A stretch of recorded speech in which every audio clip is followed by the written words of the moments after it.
सहनाववतु सहनौ भुनक्तु सह वीर्यं करवावहै तेजस्विनावधीतमस्तु मा विद्विषावहै।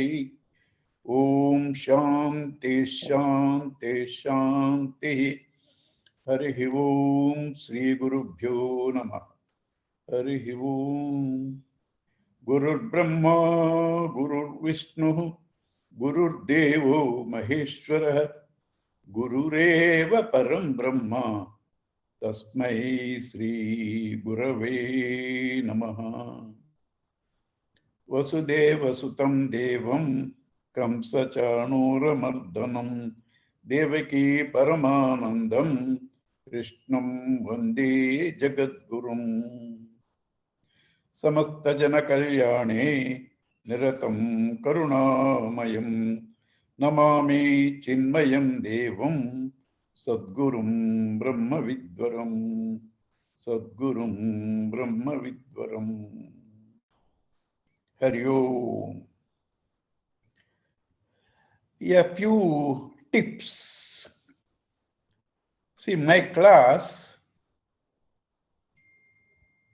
the first 10-15 minutes are more important than the class I take, because that is what I try to give tips for internalizing, bringing this teaching into one's own life. And then, even in that first 15 minutes, it's connected from one thought to the other thought. So, please be on time, otherwise you will miss. Please be on time and be 5 minutes before, because people are singing, and then what happens? Your mind will be collected during that singing. So come 5 minutes early, settle down, and then focus all your attention, because this is not an ordinary thing. During the talk, if you are ready, if you are available, if you have the faith in you, you can get the experience during the very talk. What is that experience? The experience that rejects the world means what? The experience you get infinite.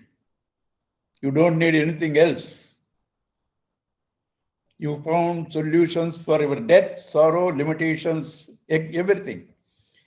So it needs all your attention. It needs all your faith.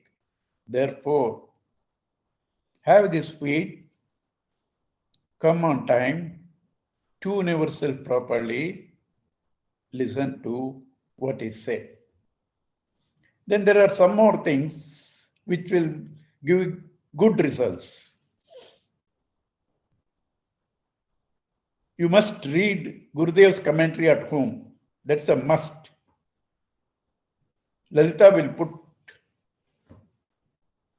how to order the books, and then you can order. By next class, you will have the book. You must read Gurudev's commentary. Otherwise, it won't give you full effect. Reading is not enough. Read a portion and then contemplate on that, trying to see the relevance of that in your experience. You must try to see the relevance of what is said in your own experience. And then you need to develop a connection between God, you, through the Guru. Without yourself connecting to the Guru, to God, you will not get the desired results. So you must all do Guru Upasana. If you have some other Gurus, okay. Otherwise, Chinmayanandaji Maharaj is our Guru. You must continuously think about him. Every day you must say 108 times. Om Sri Chinmaya Sadgurave Namaha. Whoever has their own guru, do it. It's no compulsion. But Guru Upasana is a must. Guru Upasana is a must. Reading the book is a must. And then some bhakti literature also must be read. Because this subject, what we are talking, is experienced intuitively. What is intuition? When the head and the heart integrate, a new faculty is born. That brings the wisdom that is in you to your experience. So the head and the heart should be integrated. So for the head, you are listening and reading Gurudev's book.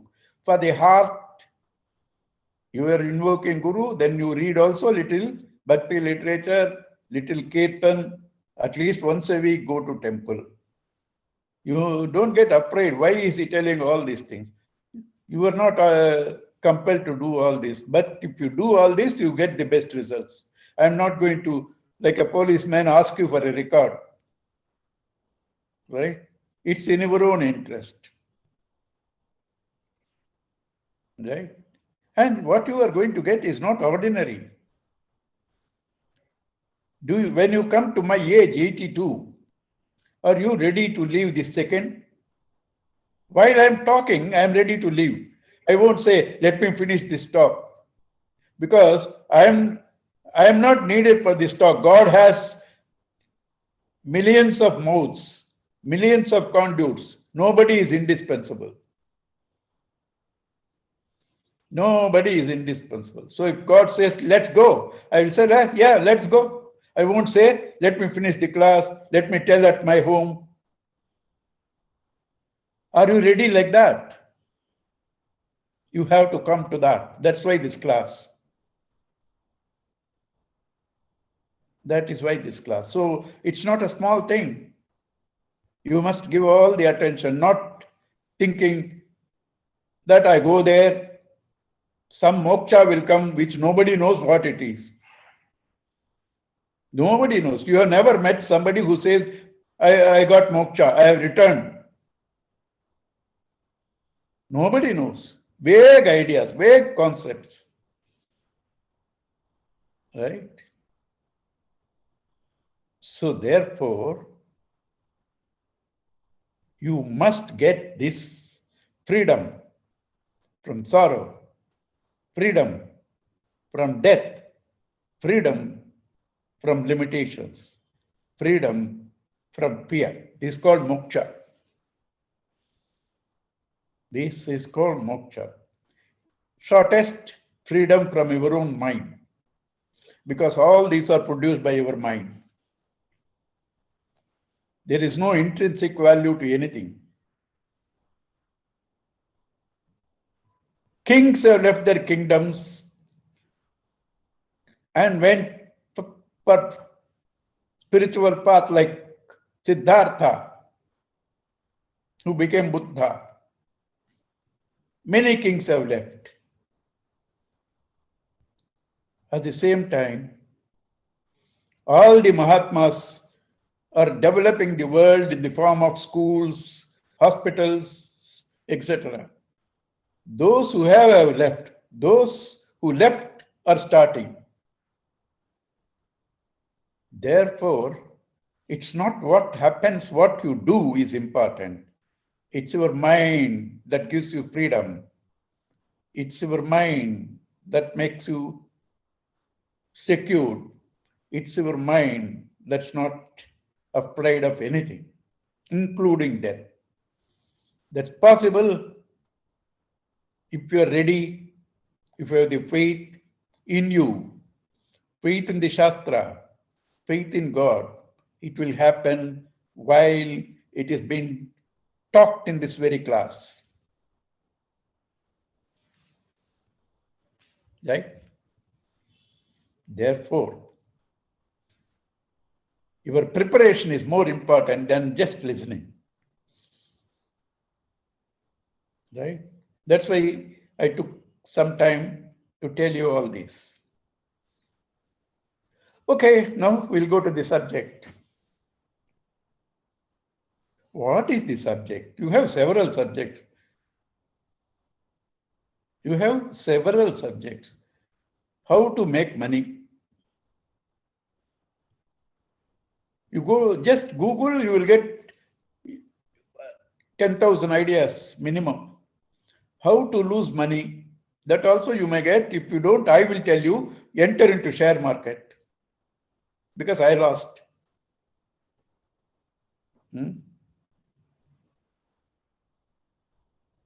Several topics are there. Health, tips for health. How to make friends, how to win friends, how to be influential. I've seen all these books. Art of public speaking, management. Several topics are there. We are not going to talk about all those topics. We are going to talk about the topic. What do you mean by that? Now, the whole world is continuous organization, activation, interaction between means and ends. A child is born. Now, firstly, you think you are lonely and happy, so you want to get married. Right? They use the word, I want to settle my son, I want to settle my daughter. What is settlement? They will only know after some time. Right? So, first you think getting married is the goal. Then getting a child is the goal. Then most difficult thing in the world to get a LKG seat. That becomes a goal. Then 40 children are there. 40 mothers want their son to be the first. How is it practical? At what stage? At LKG itself. 40 children, 40 mothers want their son to be the first, their daughter to be the first. So that is one goal. After that, pass +2 goal. Then write NEET and so several exams, go to IIT or engineering, whatever you opt. Then, where is the end? You are going one means to the other means, other means, other means. Okay, after college, I get the end, I get a job. Is job the end? You need to get money. Money is the end. Is money is the end? No, that has to be used. Buy a house. Is it an end? There only your problems start. And after that, you get married. Then what happens? Where you started, your father started, same thing repeats. Where did it end? After 65, complete freedom, 100% mind available for worrying. 100% mind available for worrying. And after 70, not merely ordinary worries, fear of death because you were coming closer. Right? And then what? You feel unwanted. You have brought your children, with such love and care. Now, when you are 70, they are also 45. What did you do? You got them married at 25. Now they have got children of 20. They will take care of you to a certain extent. But you expect, I did so much, I'm not getting the attention. How can they give? They have to take care of their business, their office, their children, their family. You also will get that much. But you think that you have been ignored, you are not wanted. Right? Where is your peace, sir? Where is your peace? So there is no end at all. All are means. End is only worry. Right? What is the end? Aristotle gave a beautiful definition. Everything is a means to an end, and the end becomes a means. Going to school was an end. That becomes a means for a job. That becomes a end. After that, that becomes a means for getting money. Every end becomes a means. What is the ultimate end? That which will never become a means. Think over. What is the ultimate end? That which never becomes a means. What is that? Happiness. Does it become a means for anything else? Happiness, deathlessness. It doesn't become a means for anything else. That's the end. A saint renounced everything for happiness. A materialist tries to do so many things for happiness. A criminal does criminal activities for happiness. So all do various things for our happiness. Good. If you don't do, Shastra criticizes you.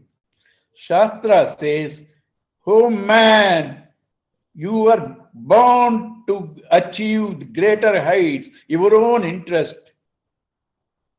Swartha. You should be selfish. But today, where are you selfish? Serving your body, serving your mind, serving your intellect, serving your name, serving the society, serving several things. Where is your freedom? Your freedom is bartered everywhere. Where is your happiness? Shastra says, Shankara says in Vivek Itah konvasti mudha. Who is there such a great fool? Yastu swarthe pramadjiti, who ignores his own welfare.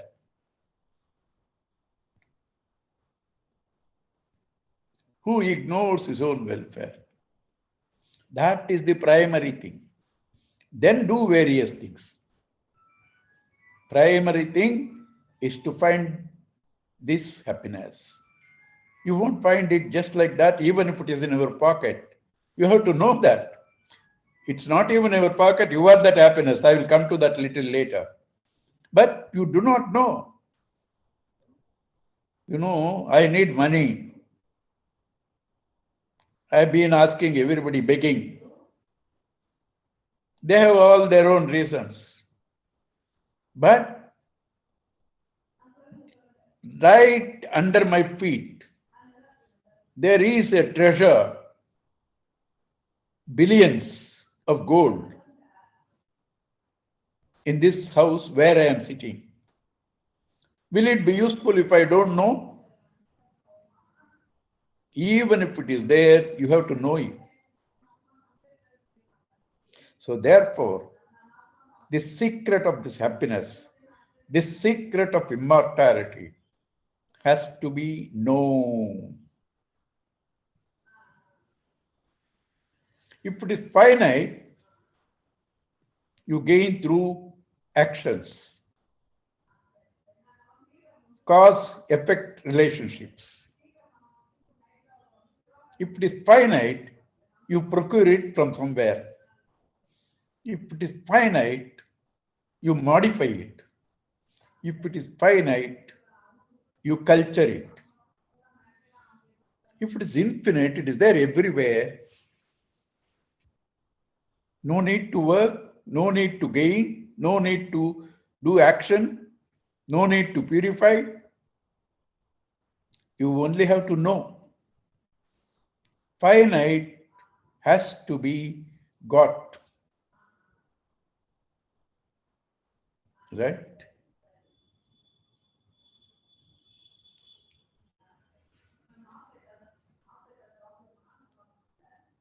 I will give some Sanskrit words.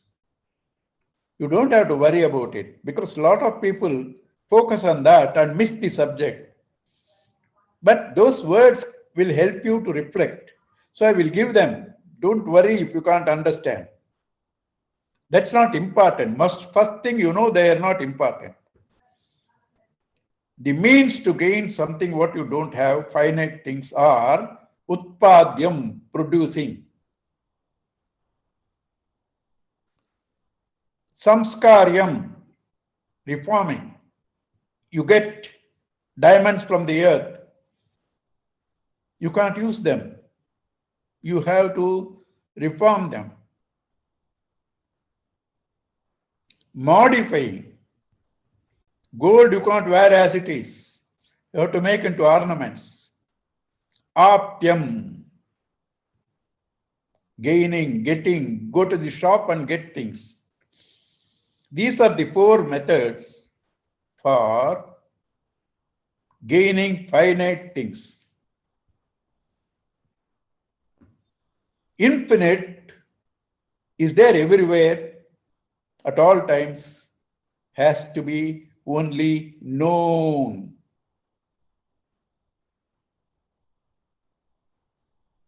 Finite is said to be apraptasya praptam, gaining that what you don't have. Infinite, praptasya praptam, that which is there, you recognize and own it.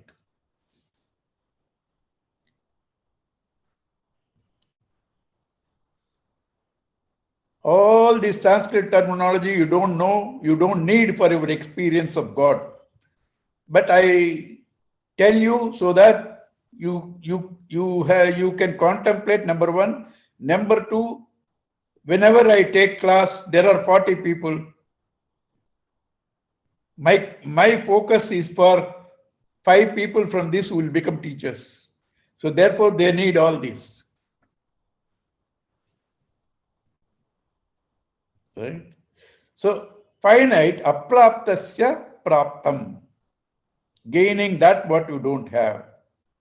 Infinite, praptasya praptam, knowing, recognizing what you have. Right? What is finite? What is infinite? How does finite work? How does infinite work? Let us start with known things. What are we doing every day as we get up?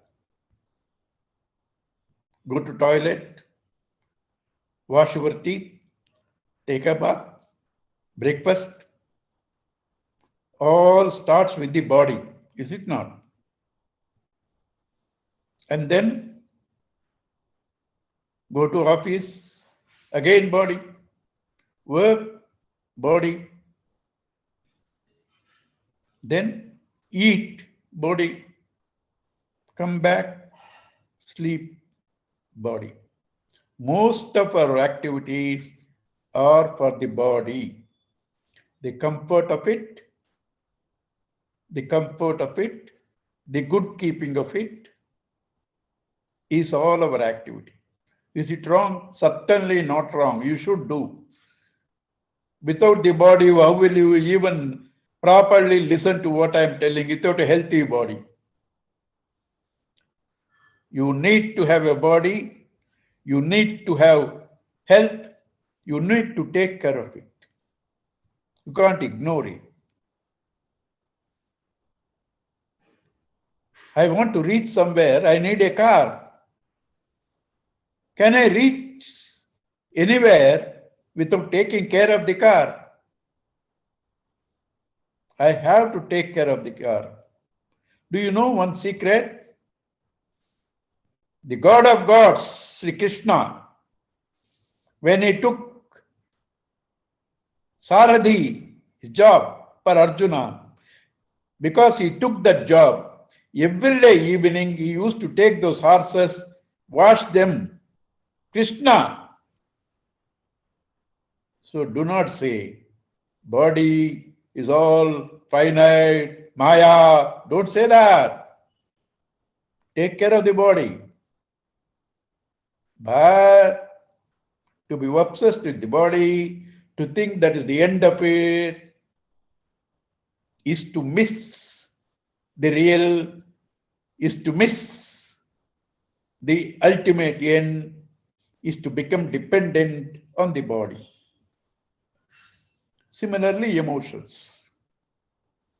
You need to have people who love you, to whom you can give your love, a good atmosphere.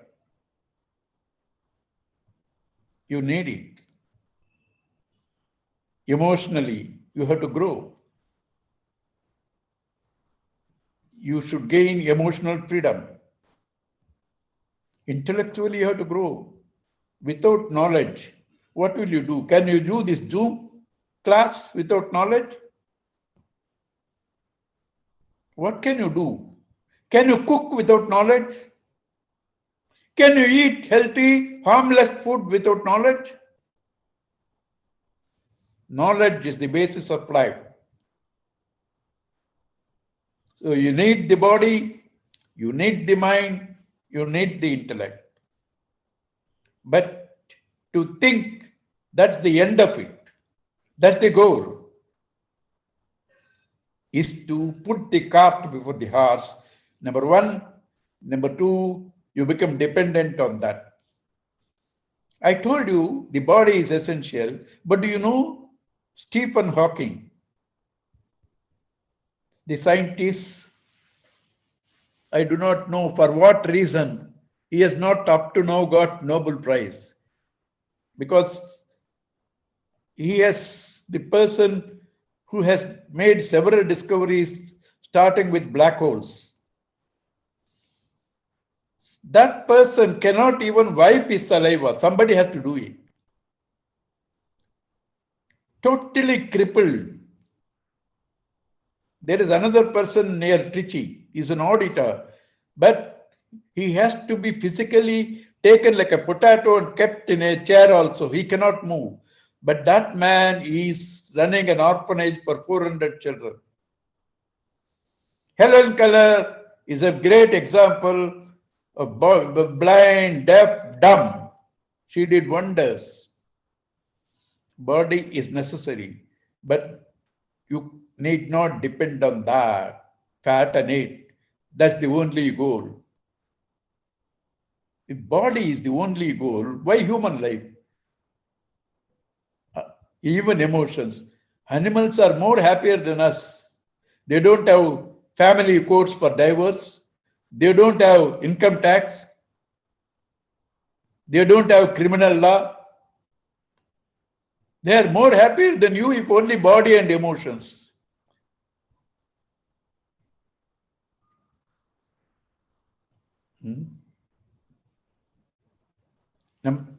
So these are the limitations of the body, mind, intellect. At the same time, you can't ignore them. Because this you have to clearly understand. Because a lot of people, when they come to spiritual classes, say, this is all Maya. True, it is 5,000% correct, it is Maya. It is stupid. But you cannot say that till you come to that state. Till you come to that state, you cannot say that. You have to take care of them. At the same time, know they are a means, not an end.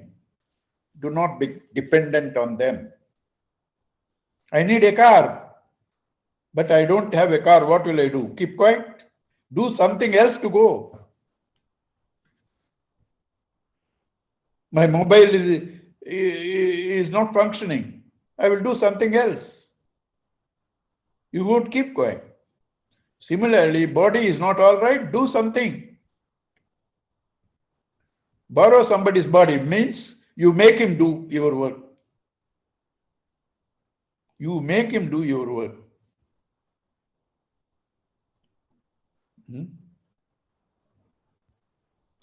So these are means, not an end. You have to take care, but finally become independent of them. You should have freedom over them. And then what is this? You should have freedom over them. You have to take care of them.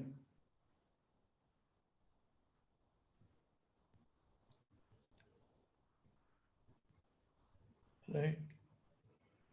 Malati, you put off your video if you have to move. Yes.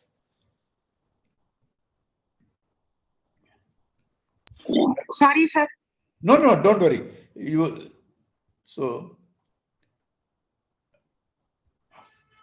See, that sorry disturbed me. Now that she has to say another sorry for that. Okay, leave it.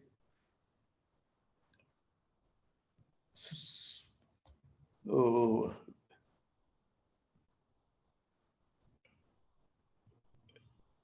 Shankar, what was I telling?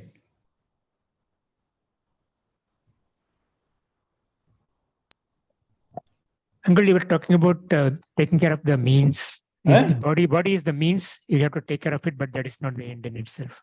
Yeah. So the body is a means, the mind is a means, intellect is a means. You have to take care of them, but you can't depend on them. You should not depend on them. Then you were saying, Shankar, you were also not listening properly. This is what I was telling. You were telling, I have to take care of the body, I have to take care of the mind, I have to take care of the intellect. I should not depend on them. Therefore, you are telling, sir, you are not the body, you are not the mind, you are not the intellect. Because you are telling, I have to take care of the body, I have to take care of the mind, I have to take care of the intellect, and I should not depend on them. Therefore, you are different in your own words. In your own words, you are different from the body, from the mind, from the intellect. I have a body, I have a mind, I have an intellect. What I have is not me. I have a dog, I'm not the dog. I see my body changing. I see my mind changing. I see my intellect changing. Did I change with the body? Supposing if my hand is amputated, for that, will people give me in my family less share because that much share is reduced because your hand is amputated? No. You are a complete person, with or without parts of the body. You see the changes, you remember the changes of the body, of the mind, of the intellect. What you see is not you. You see your thoughts also. You see your emotions also. They are changing. Morning, you were happy. Afternoon, little anxiety. Evening tea, happy. Somebody reminded class, oh gosh, miserable. Miserable. These moods have changed and you remember all of them. If you have to remember all of them, you should have experienced them. If you have to remember all of them, you should have experienced them. Because you can't remember my experiences. You can't remember my experiences. You have experienced. along with the changes of the body, mind, intellect, you also have changed. How will you remember? You remember because you didn't change. You experienced, but you didn't change. Therefore, who is this you? The one who is through the changes, witnesses the changes, doesn't himself change. Who is this? I remember my childhood. I remember my adolescent age. I remember my youth. I remember my middle age. I have not changed. Body changed. I remember all the changes in my body. I am different from the body. I am different from the mind, all emotions I am conscious of. My knowledge is upgraded every day. I am conscious of all the stages of knowledge that I've gone through. Since I remember them, I must have experienced them. I should have not changed. This I is the consciousness in you, is the life principle in you, which witnesses the changes. It doesn't change by itself. That is the consciousness. Because of which I am talking, because of which you are hearing. A dead body cannot talk, a dead body cannot hear. Right? What doesn't change has to be infinite, because anything in time and space has to change. Anything in time and space has to change. What doesn't change has to be infinite.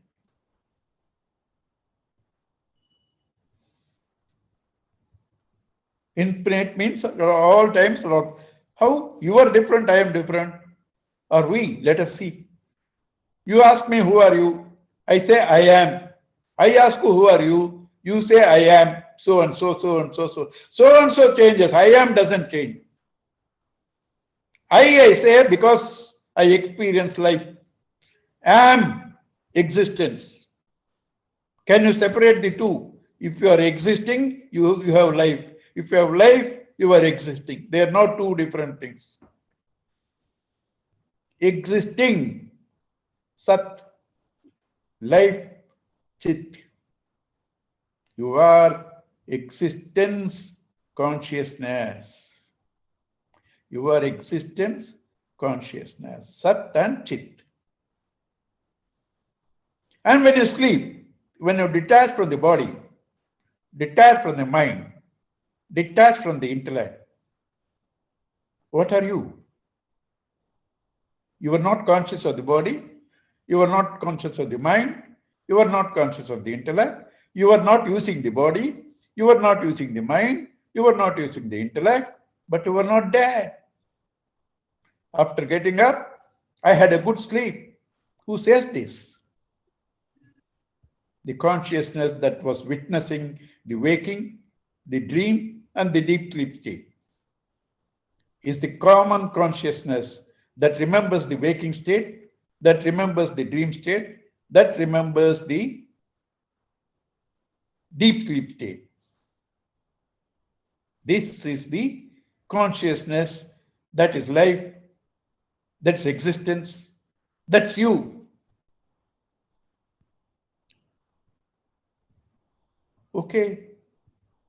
How does it solve the problem? In sleep, only when you are there as consciousness, existence, what's your state of mind? What's your state? Mind also is not there. What's your state? Happiness. So, when you are not in touch with the body, mind, intellect, you are total happiness. That is why it's called Ananda. Sat Chit Ananda is what you are. Sat Chit Ananda is what you are. Right?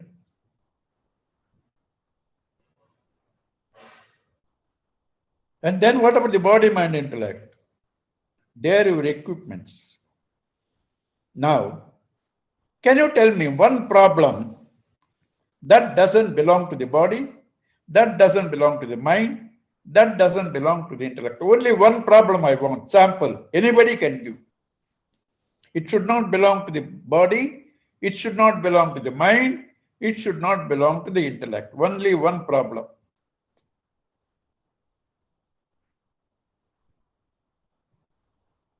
You can't give me, because there is nothing. All problems belong to the body, mind, intellect. You are not the body, mind, intellect. Therefore, where is your problem?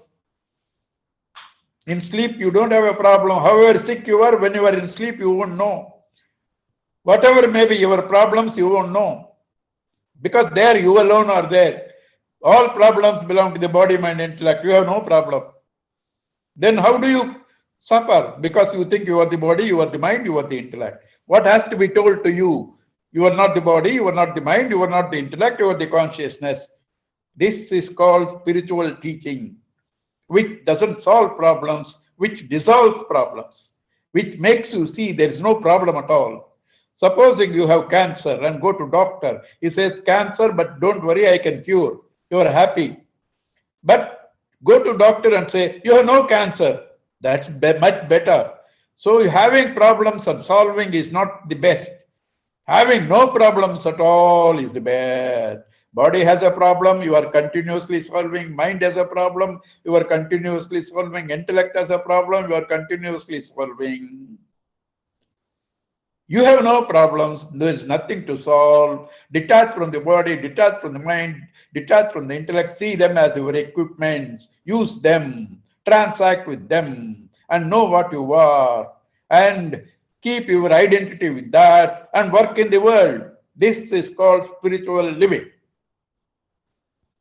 To know what you are, to use things that you are not for transactional world. The body, mind, intellect, the objects, emotions, and thoughts, use all of them. Right? And know what you are. Keep your ID here. Work. Then that will be a state in the initially till you completely get established in that, like a man standing in Ganges water, taking bath on a sunny day. Top heat, bottom cold. Like that you experience the happiness, the joy of the self, also go through the world of changes. What does this man who is standing in Ganges do when the heat is too much? Has a dip into the Ganges. What do you do when the world is too much for you? Have a dip into your consciousness. Have a dip into your consciousness. Okay? This is called spiritual living. Because you have matter, the body, mind, intellect, you are the spirit, the Satchidananda. The whole world is a combination of matter and spirit. Use the matter, know the spirit, identify with the spirit, stay there, use the world. When you don't do, you get mixed up and you feel the birth of the body, the death of the body is your birth, your death. The change of the mind is your problem. No, they belong to your equipments. Wave is born, wave dies, but the wave was ever different from the ocean? Is the wave and the ocean ever different from water? The dream world was born, the dream world ends. Was it ever different from the waker's mind?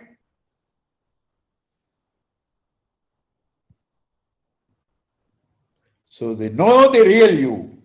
Use the obvious apparent you.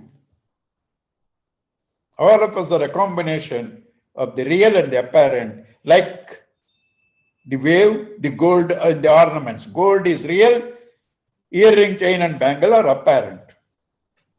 This is intelligent spiritual living, where you find immediately, if you are available, that you are immortal, you have no death, you are blissful, you are conscious, you are independent.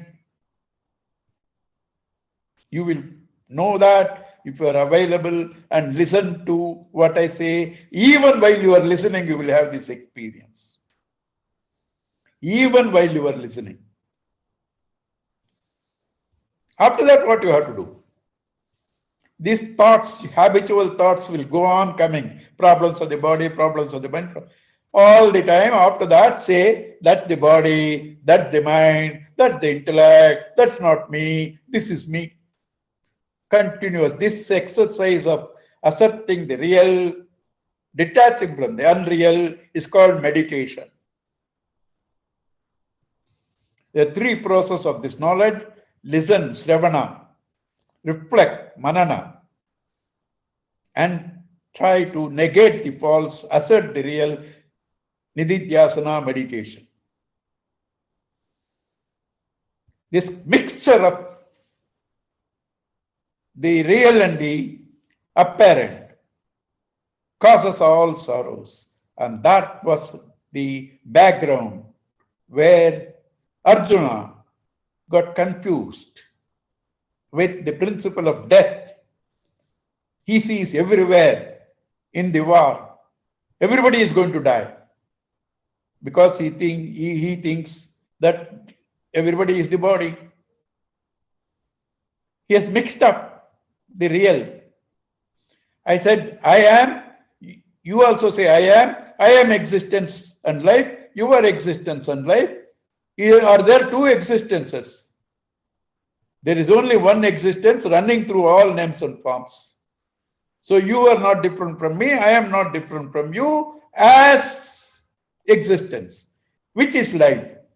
Essentially, you, I are all the same as existence, consciousness, happiness. Only when you identify with a name like a wave, bubble, etc., you have differences and you experience birth and death. As water, you don't have birth and death. As I am, existence, consciousness, and happiness, you have none of the sorrows, you have no death, you are infinite, you are blissful, you are eternal. This has to be known, this has to be owned. All your life, know this. And when you meet challenges, okay, that's a challenge of the body mind, I will meet them. I will work through them. But they are not so important. They cannot take away my deathlessness. They cannot take away my bliss. They cannot take away my existence. This is called intelligent spiritual living. Right? What are the problems then? Belong to the mind intellect. What are they? All illusions and delusions. Because there is no one problem which is universal. Oh, you may say death is a problem which is universal. No, if death is a problem universal, so many people, why do they commit suicide? Why do they commit suicide? For them, death is a solution. Oh, going to jail is a problem. You know, there was a great man who wanted to spread this knowledge to the criminals. How will you go to the jail? They won't allow. So he used to make petty thefts. And he sees that police catches him. Go to the jail and teach. So jail is also not a problem. And you know one more secret? Krishna was born in a jail. Second secret, Aurobindo Swami got his experience in the jail. So death is not a problem. Jail is not a problem. Illness is not a problem. What is the problem? Ignorance about yourself. Ignorance about yourself. This was the problem of Arjuna, where he is seeing the bodies to be real, sees death everywhere. Krishna, who is himself the life, the God, the consciousness, corrects the vision of Arjuna. And the Arjuna, who could not stand in the war, drops down the bow and arrow, gets up at the end of the talk, says, right, now tell me what to do, I am willing to do. Karishye vachanam tava. Krishna says, it doesn't matter whether you do or not do, because I don't need you. All things by my mere wishing will happen. I don't need anybody. It's in your own interest. You decide what to do and do. It doesn't matter to me whether you do this, you do that. Right? This is Gita. Where are the problems? Values. Because there is no universal value. As I said, death and prison also doesn't bother the same person. There is no universal value. All values are in conflict. You want to feed your body, your emotions are hurt. You want to feed your body and mind, your intellectual values are hurt. And then you want to satisfy your child, the father is upset. You want to satisfy the father, the wife is upset. You want to satisfy the wife, the brother is upset. This is the world of values, conflicts. This is what Arjuna saw, conflict of values. On one side, he has to fight the Kurukshetra battle and kill all kith and kin. On the other side, as a Kshatriya, it's his duty to fight a righteous war, conflict of values. How will you decide when there are conflict of values? When there are conflict of values, how do you decide? That which helps everybody discover the God that they are. Whatever value helps to that, you must choose. Putting in simpler language, as Gurudev gave the motto to the Chinmaya mission, that is, whatever helps everyone to discover the God, that value should be chosen. That's called Shreyas. Should be avoided what is pleasant. That's called Preyas. How do you put it in a language where everybody can understand? Gurudev gave that as the motive. Maximum happiness to maximum people for maximum time. That which helps everybody, maximum people, is the value that you have to choose. Not the value that you feel you are the body, you are the mind, you are the intellect. That's called ego. I am is not problem. I am so and so is an opinion about you. Is identification with the body, mind, intellect, you. Because you have identified with an akara, the body, it's called ahamkara. Aham, there is no problem. The problem is with ahamkara, the akara, the opinion about you. Okay? So, behind the opinions, there is a real I. Know that I. Use all the other things. This is called Atma Vidya. Atma is self. Self is you, the real. Vidya, knowledge. Atma Vidya, the knowledge of the self. Other things are called Bhautika Vidya, the knowledge of the things that are created, manifested, finite. The science that gives mastery over the material world is called Bhautika Vidya. The science that gives you mastery over the self is called Atma Vidya or Brahma Vidya. For the material world, you need to know several things, otherwise you can't use. Therefore, you need that knowledge. That results is called progressive results. As you know, grow on expanding your knowledge, it expands. It's called Abhyudaya Phala. Spiritual knowledge gives you Nishreyasa Phala, the ultimate. There's nothing beyond it. Nishreyasa Phala. So, external world, objective world, Abhyudaya Phala, Bhautika Vidya, spiritual self, Atma Vidya, Brahma Vidya, Nishreyasa Phala. Right? Therefore, Arjuna has to be taught. He is not the body, mind, intellect. He is the self. Therefore, Krishna gave discourse in the battlefield. Your problem may differ, my problem may differ, but all of us have the common thing. The problem gives us sorrow, the solution gives us happiness, and these again are relative. There is a common you and me which has no problems. So therefore, though our problems differ, the ultimate solution, the final solution is same.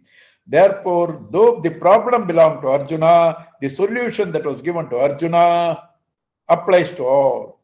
Therefore, Gita has become relevant in everybody's life. Bhagavat Gita has become relevant in everybody's life. The background of Bhagavad Gita, most of you would have known. Most of you would have known. A battle between the Kauravas and the Pandavas, cousins. Cousins. Kauravas, people who believe in action. Pandavas, the white and the fair, means people who were close to spirituality. Cleaner people. Kauravas. Where are they? Outside. Inside you, both are there. The Kauravas and the Pandavas. There is a constant battle going on inside you between the Kauravas and the Pandavas. How will you solve that? How will you solve the values? Trying to see the value from the standpoint of the reality. How will you solve the problem in you, the Kauravas and the Pandavas? Try to assert them with reference to the self that you are. With reference to the self that you are. So the conflicts can be resolved through tuning up to the self. Problems are varied. Solution is the same. Find out the self. Therefore, the solution given to Arjuna became useful to us. This was the message of the Gita. There are always conflicts. So the first word says, Dharma Kshetre. In the battlefield of Dharma. Kurukshetre, in the conflicting, active world. What is the solution? 66th verse of 18th chapter. Sarva dharman parityajya mamekam sharanam braja. Surrender all these values to know me, to own me. Me means the consciousness. You are freed from all worries. Ma suchaha, moksha isyavi, ma suchaha. So Arjuna was baffled what to do. He didn't want to fight. Krishna educated him. Death of the body is no death. All are immortal. Do your duty. Fight. It's necessary. If you have gangrene in your feet, you have to remove the feet. You can't keep it. If some people have to be temporarily removed from the scene, you have to do it. Fight the war without the ego. What is ego? I should teach them a lesson. I should take revenge on them. That's ego. Without the ego, how to work? Dharma should be established. Adharma should be eradicated. Work for a cause, not for the ego. That is called karma yoga. The knowledge of the self is called jnana yoga. All will materialize only when you have devotion to God. That's called bhakti yoga. So Gita has 3 ways of tuning to God, which is called yoga, joining with God. Through the body, karma yoga. Through the mind, bhakti yoga. Through the intellect, jnana yoga. This is the substance of Gita. Krishna taught Arjuna the Atma Vidya, wherein Arjuna's confusions that he is going to kill, they are going to be killed, are all removed, and says, now I am ready to fight. Right? So Dharma Kshetre, Kurukshetre, the problem was there. conflict of will, dharma sammuda cheta. I am baffled, O Krishna, Arjuna says. What dharma to take? If I fight, I kill all my kith and kin. If I don't fight, I am hurting my Kshatriya dharma. And the answer was, Sarva dharman parityajya. Tune all your dharmas to me. And how do you know what is the subject matter of the text? The beginning and the end should coincide. It starts Dharma Kshetra. 66th verse of 18th chapter is supposed to be the end of the teaching. After that, there are only Palasrutis. There it ends. Sarva Dharman Parichaya. Dharma is the topic. Also, first word is Dharma in Gita. Last word is Mama. Therefore, what is the topic of Gita? Mama Dharma. My dharma, my nature. It's not relative, it's absolute dharma. It's absolute dharma. This Atma Vidya, which is called Brahma Vidya, knowledge of the self, is the subject matter of Upanishads. Because they are tears born out of white heat in the meditation of the rishis. Their tears, they are formula type. Everybody can't understand. So out of compassion, Vedavyasa gave the same essence in the form of Mahabharata, again abridged and gave in essence form in Gita. So did Valmiki did in Ramayana. Whole thing is nothing but the story of the self, Atma Vidya, Brahma Vidya. So Gita is in the middle of Mahabharata. Mahabharata itself is symbolism of the man's battle in life.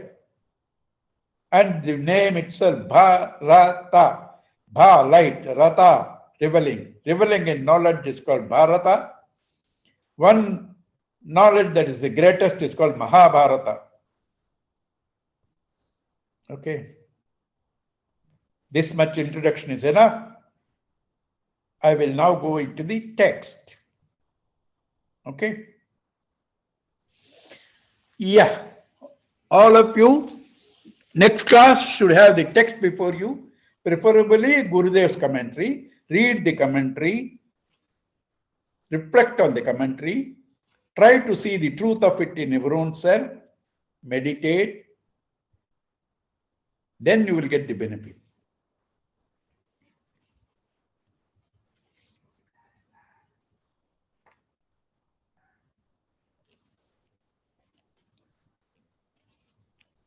There are 18 chapters in Gita. Each chapter is a particular way of trying to find out this self. Therefore, every chapter is called yoga. Yoga means you to join. It's a means to join the false apparent I with the real I. They are not two things. The process of merging the dreamer with the waker, they are not two different things, two dimensions. Merge the dreamer into the waker is called yoga. Merge the false I with the real I is called yoga. 18 different ways, therefore 18 yogas. All are yogas. Basically, there are 3 yogas. I told you, Karma Yoga, Bhakti Yoga, Jnana Yoga. The first 6 chapters are Karma Yoga. Next 6 chapters are Bhakti Yoga. Last 6 chapters is Jnana Yoga. Also, the essence of the Upanishads is what you are seeking, the ultimate, the immortal happiness is you, tat, that, you, tvam, asi, are. You are that what you are seeking. Tattvam asi is the essence. So the first 6 chapters talks about the ego, thou, tvam, The next 6 chapters talks about that reality. The last 6 chapters connects both Asi, Tattvamasi. Therefore, Gita talks about Tattvamasi, Brahma Vidya through the 3 yogas, Karma Bhakti Gnana Yoga. Okay? Right. Chapter 1. The first yoga is called Arjuna Vishada Yoga. Vishada, despondency. Yoga, join. How can despondency join you to infinite happiness? Two are opposite in nature. Despondency is sorrow. That's infinite happiness. How can that join? Confusion. Despondency is confusion. How can confusion join with the knowledge? Yeah, when you start inquiring into the confusion, the source of the confusion, the reason of the confusion, you have started walking in the path of knowledge. Therefore, Vishada, despondency, confusion becomes a source for joining with the truth, and therefore it's very important. First chapter is very important, where you know the symptom of the disease. Once you know the symptoms of the disease and you have identified the disease, you have diagnosed the disease. After that, you can go to the medical shop, he will give you the medicine. So most important is to diagnose the disease. That is what first chapter does. How does this problem come? Right? Arjuna Vishada Yoga. Dhritarashtra Uvacha Dharma Kshetre Kurukshetre Samaveta Yuyutsavaha Mamaka Pandavascheva Kemakurvata Sanjaya. It's a dialogue between Dhritarashtra and Sanjaya. All our texts, all our scriptures in Hinduism are a dialogue. It's not a dictation. I tell this, you do. It's a discussion. It's a dialogue. You are given the freedom to question. In fact, it says that the only way to learn, in the 4th chapter it will come, Tadvidhi pranipatena pariprasnena, continuous questioning. Only you can learn through questioning. Gurudev says, wrestling with the intellect of the teacher and the student, between them in the atmosphere of love. So questioning is allowed. That's why we don't have fanatics, because questioning is allowed. So here, Dhritarashtra asked Sanjaya. Dhritarashtra, who is what? Dhritarashtra? Dhruta, firm. Rashtra, matter. Kingdom. Kingdom is matter. Dhruta, who holds firmly to matter, kingdom, is not conscious of the spirit. Blind, born blind to the spirit. Holds on to matter as real.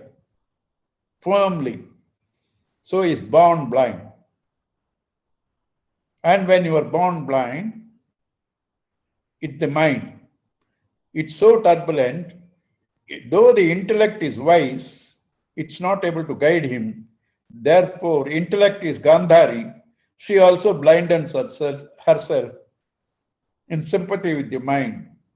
Mind, intellect, born, what will the results be? All negative things born. Dushashana, Duryodhana, Dushala, do. All do's. Do means bad. Right? Because born blind mind, wedded to, the intellect that chooses to follow the mind. So Dhritarashtra Uvacha said, why of all the people in Gita, the first word is given to Dhritarashtra, and it's the last also. It's only one time he talks. Why is Dhritarashtra chosen for Gita? Because all of us are holding to matter as real, are holding to matter as a solution, as life. So this condition of Dhritarashtra is the condition of us, and we have to start inquiring. Therefore, it starts with Dhritarashtra. Whom does it consult? A charioteer is the intellect.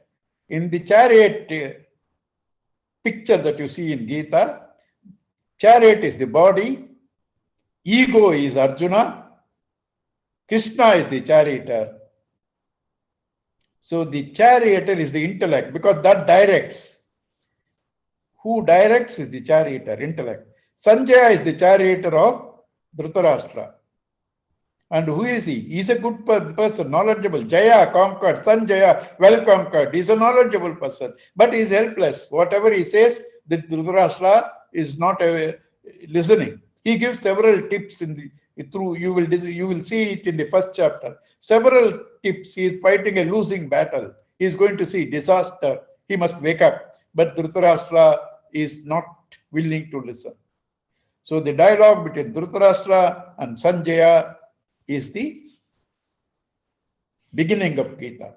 Dhritarashtra Uvacha. Dhritarashtra said, Dharmakshetre Kurukshetre Samaveta Yuyustsuvaha Mamakaha Pandavaha Cha Eva Kim Akurvata Sanjaya, my own people and the sons of Pandu, having assembled in the battlefield. What did they do? What a silly question. Assembled in the battlefield means to fight. What did they do? What will they do? Is a stupid question. Asking in the cricket field, what did Rohit Sharma, Rahul did? They played cricket.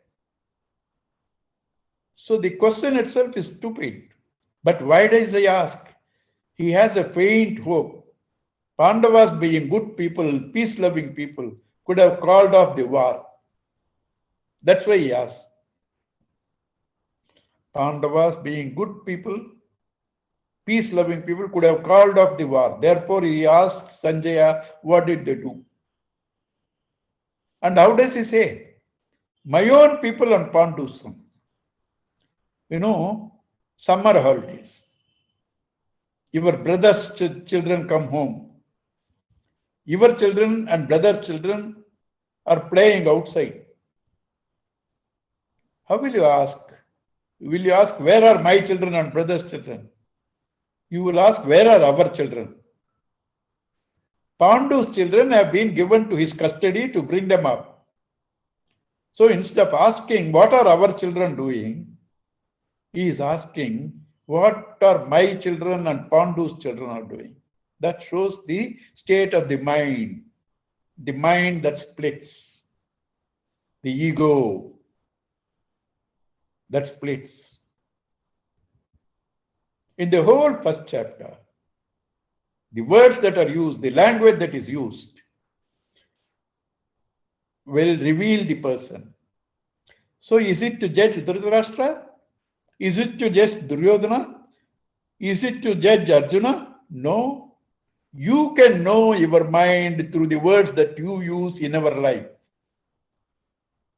You can know your mind through the words that you use in our life. So first chapter is very, very, very important. So this is this thing, Mamakaha Pandavaha, that is the materialistic values and the spiritual values. What are they doing in my bosom?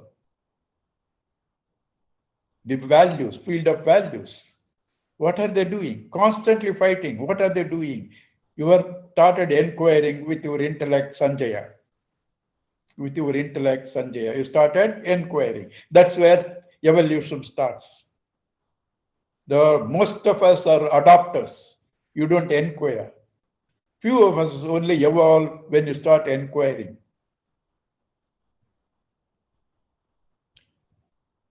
Apple was never going up before Newton discovered gravitational law. It was always coming down. But nobody asked why it should not go up. Newton asked why it should not go up, And 29 years he struggled with that. His passion, mind, his reason, intellect, and then intuitively he gets the answer, gravitational forces. So inquiry is the beginning of evolution. Evolution is freedom over matter. Total freedom is called moksha, liberation. This is called moksha shastra. Dharmakshetre, kurukshetre, samaveta, yustavaha, mamakaha, pandavaha, cha eva, kim, akurvata, Sanjaya. Sanjaya starts answering. Sanjaya is a very good man. He is helpless. His heart is with the Pandavas. So you will see, when he describes Pandavas, he uses all adjectives. When he uses Kauravas, he just says the names and their titles. He doesn't use adjectives because his heart is with them. Sanjaya uvacha društva tu Pandava nekam vyudham duryodhanastada acharyamapasangamya raja vachanam abravit. Društva tu Pandavanekam, having seen the army of the Pandavas, Vyudham arrayed, Duryodhanaha. No adjective for Duryodhana. You will see for all others, Duryodhana. Then Acharyam Upasangamya, approaching the teacher Dronacharya, Raja Vachanam, that king asked this. What did he ask?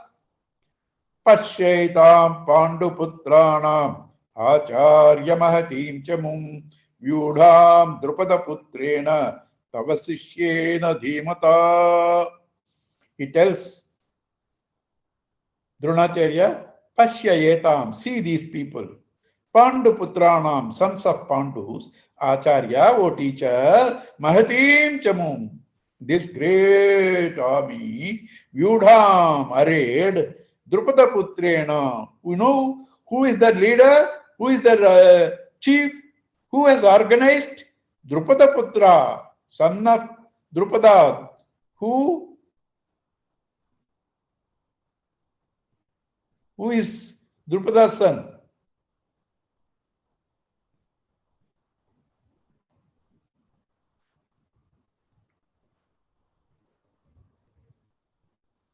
Honestly, I'm asking because I'm suddenly my memory failing. Drishtadyumna. Who? Drishtadyumna. Illa. Not Drishtadyumna. Who? Drishtadyumna. Malla sollumma. Drishtadyumna. Drishtadyumna. That's what Shankar also said. So Drishtadyumna is the chief, Draupadi's brother, Drupada's son. Why does he say that? And how does he say that? Why does he say that? How does he say that?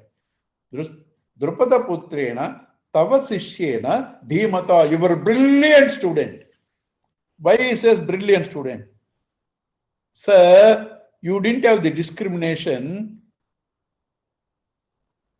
to know whom to teach, to whom you do not teach.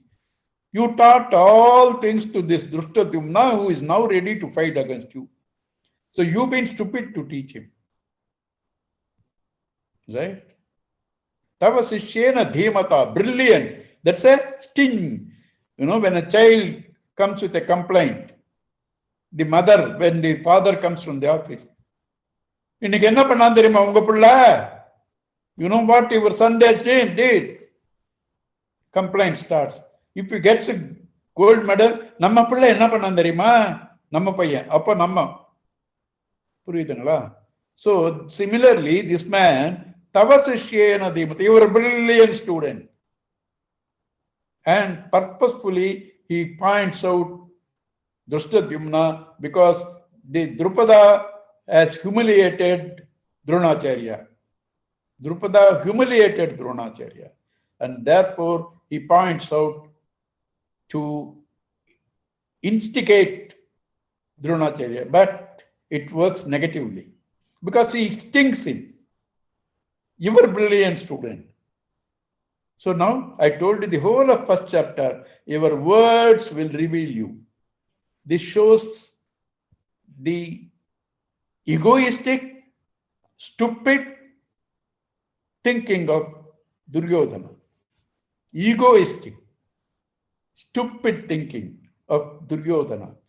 In this very statement, Drona's spirit is depressed even before the war began.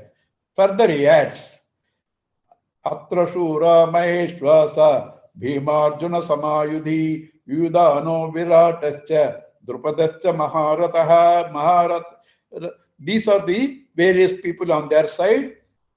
Maheshwasa, you see, Sanjaya, when it comes to them, uses all adjectives. Maheshwasa, Maha means great. Maheshwasa, the people who can wield their bows, great bows, Maheshwasa. Bhima, Arjuna, Samayudhi.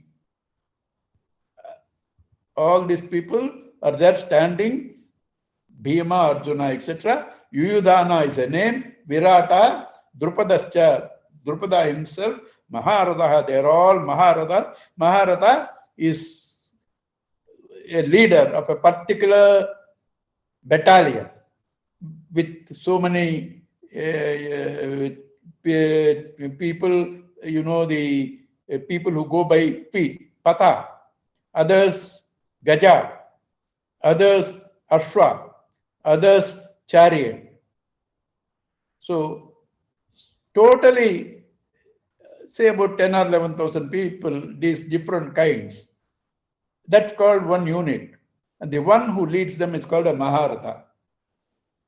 Drustaketuschekitanaschcha, Drustaketuschekitanaha, Kashirajascha Viryavan, Purujit Kunchibojascha, Shaibhyascha Narapungavaha.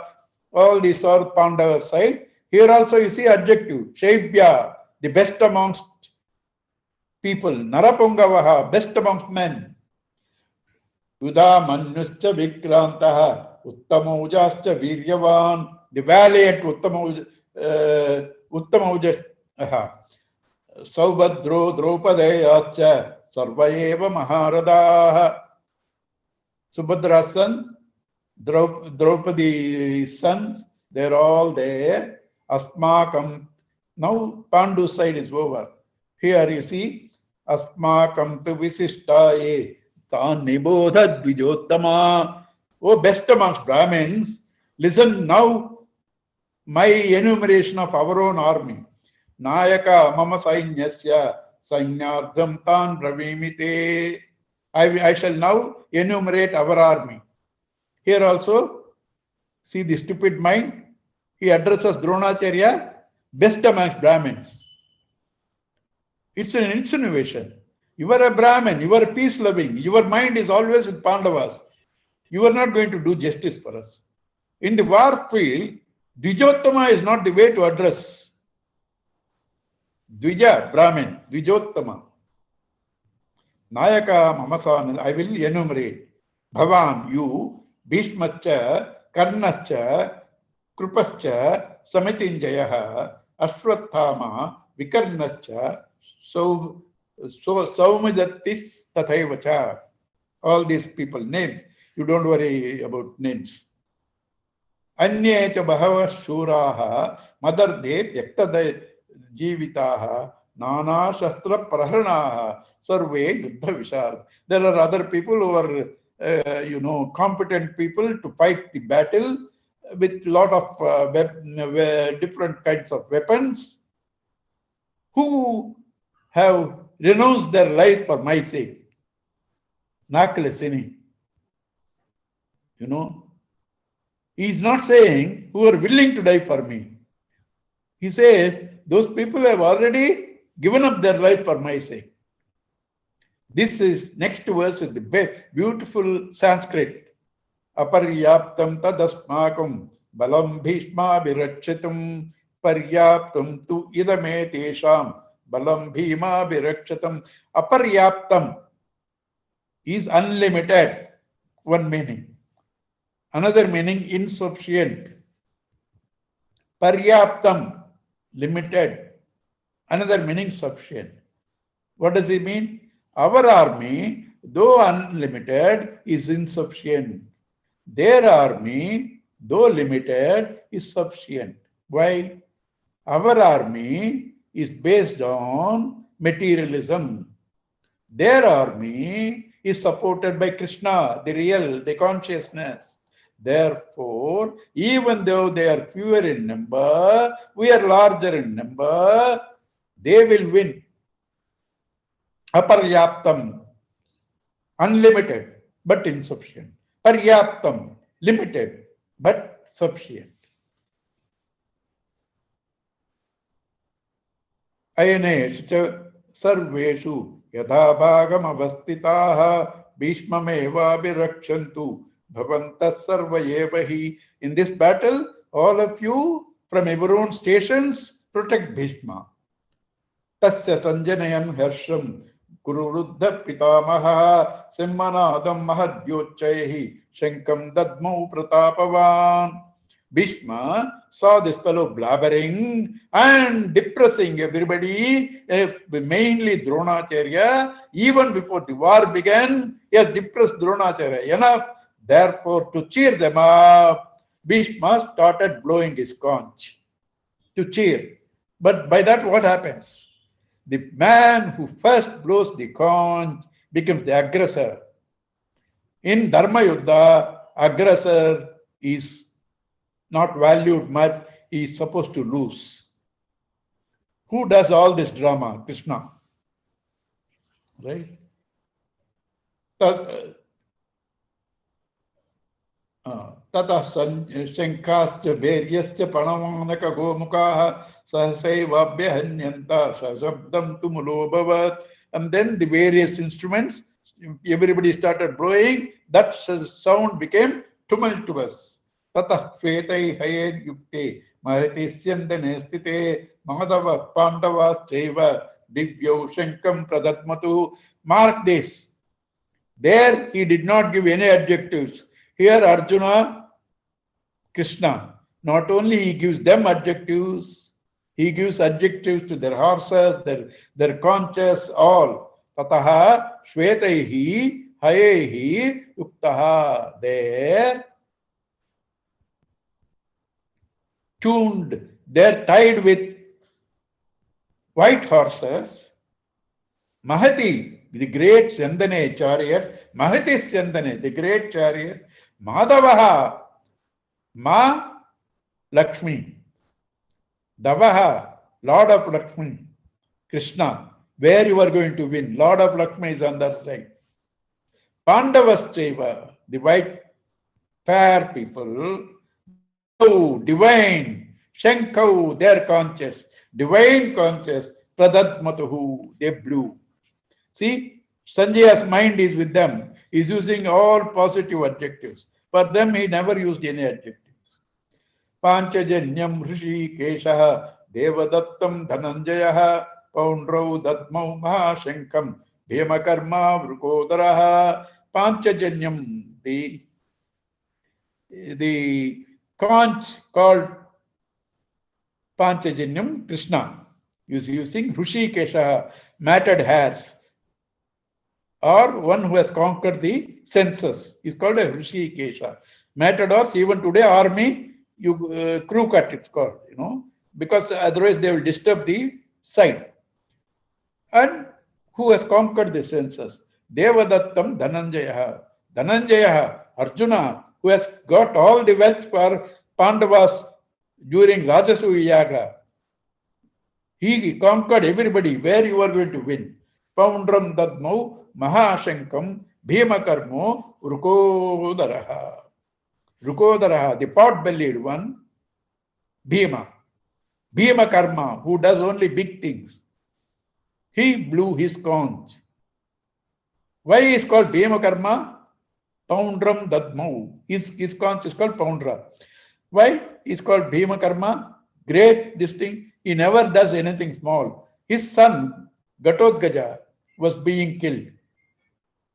Right? He killed with Shakti Astra, given by Indra to Karna in lieu of taking off his Kavacha, because it should be fair. He gave Shakti Hastra, uses it, anybody will die. But he can only use once. Indra gave it to him. And now Ghatotkacha was causing havoc. All Kaurava side dying. So Duryodhana said, Karna, what are you doing? Use this Shakti Hastra with him. He said, this is meant for Arjuna. That is tomorrow. Today we will all die. Use it for Ghatotkacha. He uses it, Ghatotkacha dies. And now Krishna laughs. Bhima is asking, my son is dying, you are laughing? Yes. If this Shakti Astra didn't kill Ghatotkacha, it would have definitely killed Arjuna. That's why I am laughing. Because the war would have finished today. So, now, Ghatotkacha is killed. What does Bhima say? See, Ghatotkacha, that corner there are millions of soldiers. Go and fall down them, because he's a mountain-like body. He falls, lakhs have to die. Even in death, he uses his son's body to kill all of them. Therefore, he is called Bhima Karma.